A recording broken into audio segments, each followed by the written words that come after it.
के प्रधान जी ना, कहाँ बेच खाया अपन ईमान जी।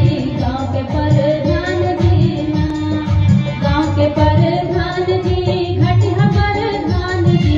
गाँव के प्रधान जी, घटिया प्रधान जी। काहे गौवा के गिराया तू मान जी। घटिया प्रधान जी ना, काहे गौवा के गिराया तू मान जी। घटिया प्रधान जी ना।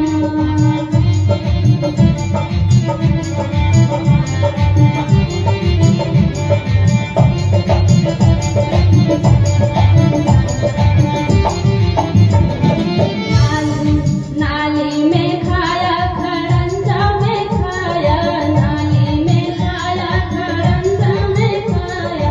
मनरेगा के सब पैसा लुटाया, मनरेगा के सब पैसा लुटाया। खाई गया शौचालय के धान जी। घटिया प्रधान जी ना, खाई गया शौचालय के धान जी। गाँव के प्रधान जी ना।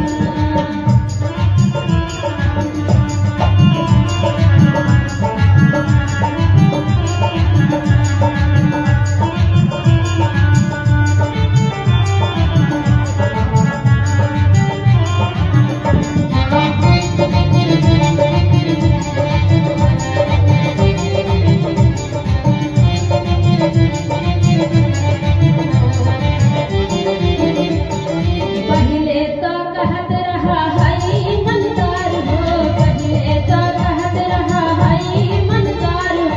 जीते के बाद कहे भाया लाचार हो, जीते के बाद कहे भाया लाचार हो।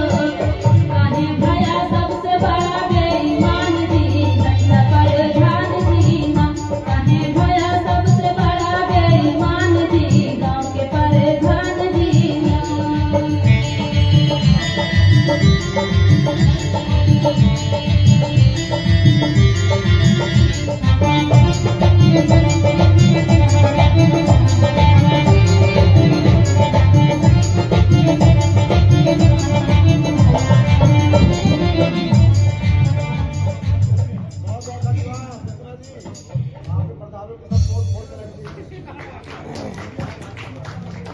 सब प्रधान के लिए गीत नहीं था। जो काम नहीं करते हैं, अपने गांव में विकास नहीं करते हैं, उनके लिए कश्मीरी गीत था। क्योंकि बहुत सारी शिकायतें थी, हमारे पास भी आ रहे थे, तो इसीलिए मैं गीत बनाई थी। तो कुछ प्रधान जी नाराज हो गए थे, तो मैं उनसे यही कहूंगी कि जो प्रधान जी अच्छा काम कार्य करते हैं, उनके लिए गीत नहीं था।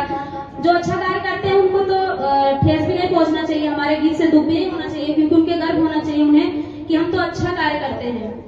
तो हमें किस बात का मतलब दुख हो। और जो घटिया काम करते हैं, पर्सनली उनके लिए गीत है। क्योंकि गांव में सड़कें देखो तो मैं अपना बात लेती हूँ, हमारे गांव में, हमारे घर में, मेरे ससुराल में एक नल नहीं है, बहुत दिन से नल नहीं है। तो आप 15 रुपये ब्लॉक पे जाएंगे तो मैं उसमें वीडियो भी डाली हूँ।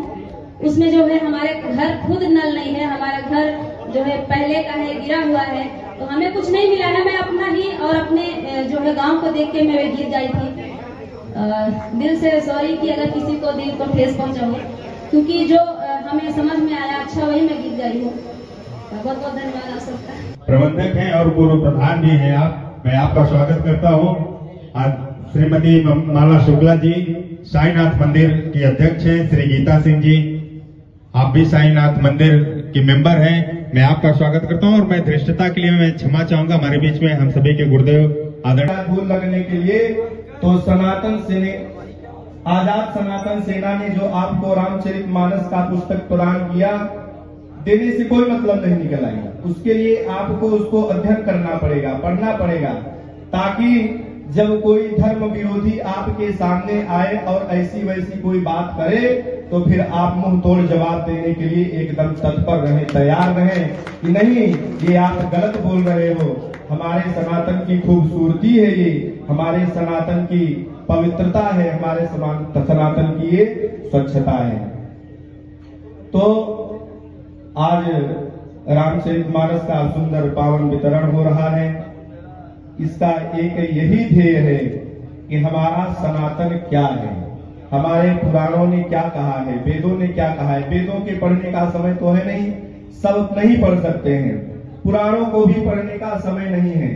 तो बाबा ने श्री रामचरितमानस की पुस्तक लिखी और बाबा ने क्या लिखी, शंकर भगवान की प्रेरणा ने लिखवाया। शंकर भगवान ने लिखा तो उन्होंने कहा कि समस्त आगम निगम का मैं सार श्री रामचरितमानस में अर्पित कर रहा हूं। जो पढ़ा होगा, नहीं पढ़ा होगा, अनपढ़ होगा, गंवार भी होगा, अगर वह भी श्री रामचरितमानस के अर्थाली को, चौपाई को, दोहा को, छंद को किसी से सुन भी लेगा तो भी उसको याद हो जाएगा।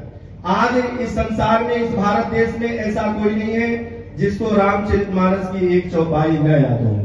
सबको याद है, एक न एक चौपाई सबको याद है। तो आपको सनातन की सरलता के लिए श्री रामचरितमानस की पुस्तक वितरित की जा रही है कि आप समझिए कि हमारे सनातन की सरलता क्या है। आज प्रायः हमारे लोग, हमारे सनातन संस्कृति को लोग, हिंदू धर्म के लोग प्रायः दूसरे धर्म के लोगों की बड़ाई करते हुए कई लोग दिख जाते हैं कि फलाने धर्म में ऐसा है, फलाने धर्म में ऐसा है। आप अपने धर्म को जान नहीं पाए। अच्छा, जानने का प्रयास तो किया परंतु आपको जनवाने वाला कोई नहीं मिला कि आपको जनवाए कैसे, आप जानेंगे कैसे कि हाँ हमारे सनातन धर्म की खूबसूरती क्या है, सुंदरता क्या है। तो हमारे आदरणीय संदीप भैया और आजाद सनातन सेना के समस्त कार्यकर्तागण, हमारे अधिकारीगण, जिन्होंने आज एक मंच के बैनर तले आप सबको यहाँ पर उपस्थित किया और श्री रामचरितमानस की पुस्तक प्रदान कर रहे हैं, आप सबको सम्मानित कर रहे हैं। केवल इस नाते नहीं कि आप इस रत्न को ले जा करके अलमारी में रख दीजिए, कोई आए तो दिखाइए कि हाँ भैया ये देखिए हम भी सनातन श्री से सम्मानित हुए थे। सनातन से सम्मानित करने का तात्पर्य यही है कि आप सनातन के लिए बढ़ चढ़ करके काम करें, ताकि हमारी आने वाली पीढ़ियां आज जो हम काशी के लिए, मथुरा के लिए, अयोध्या के लिए हम जानते हैं, हम ही नहीं जानते, पूरा संसार जानता है कि काशी हमारी है, मथुरा हमारा है, अयोध्या हमारा है, लेकिन फिर भी इतने वर्ष हम सबको तपस्या करनी पड़ेगी। बार बार आना पड़ा, जाना पड़ा, कोर्ट जाना पड़ा, सुप्रीम कोर्ट जाना पड़ा और अयोध्या तो आ गया, काशी मथुरा भी आने की अभी देरी है। इसलिए अपने सनातन के विषय में हमें जानकारी होनी चाहिए, इसकी खूबसूरती के विषय में हमको जानकारी होनी चाहिए और बहुत सारा समय न लेते हुए बस अपनी वाणी को विराम करना चाहूंगा और आप सबको पुनः धन्यवाद ज्ञापित करना चाहूंगा। नमः पार्वती पतये हर हर महादेव। अभी अभी आप लोगों ने मथुरा से पधारे हम सभी के बीच में आदरणीय बालकृष्ण जी महाराज का उद्बोधन हम सभी लोग सुन रहे थे।